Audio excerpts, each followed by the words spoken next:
پێک بینن ez dixwazim bêjim ku yek ji wan Kurdê Rojavayê Kurdistanê ye Hikmet Dawud ku bixwe dîzayner e û gelek dramayên navdar weka bêjin Dêya Day'a Babil Hara ew bixwe dîzaynê cilûberg dîkorasyon pêktanî ji wan dramaya re mêhvanê min e Kak Hikmet werêvir tu ji me re behsa serdana te ji Hewlêrê re dikê taybet ne serdanayê kema û eger heye hûn tiştekî hevbeş pêk bînin li vir إن شاء الله والله أو نسر دانا أو لا أربيل ولاد كي قلك يخش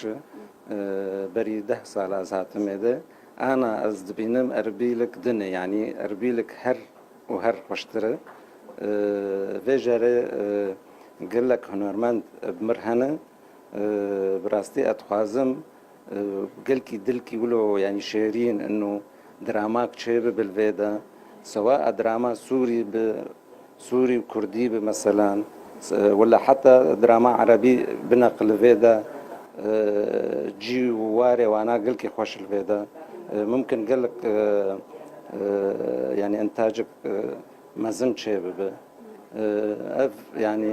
دا خوازيا من براستي Tu weka Kurdekî te çend karpêk anîne ez hes dikim carna di dîzaynên te de di rihê dîkorasyona ku tu dê di zincîreyên dramayê de tiştekî Kurdî ez carna hes dikim. Tu çawa wê yekê bi kar tînê da ku tu kultura Kurdî jî car bi car derbasî wan dramaya Sûrî bike derbasî wan zincîreyan bike.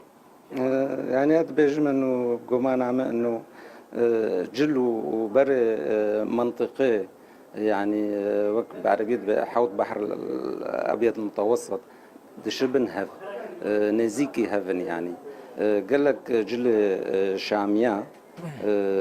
وقت جل كردانة بس هناك منمنمات وتطريزات وانا بشكي اختلاف دبن يعني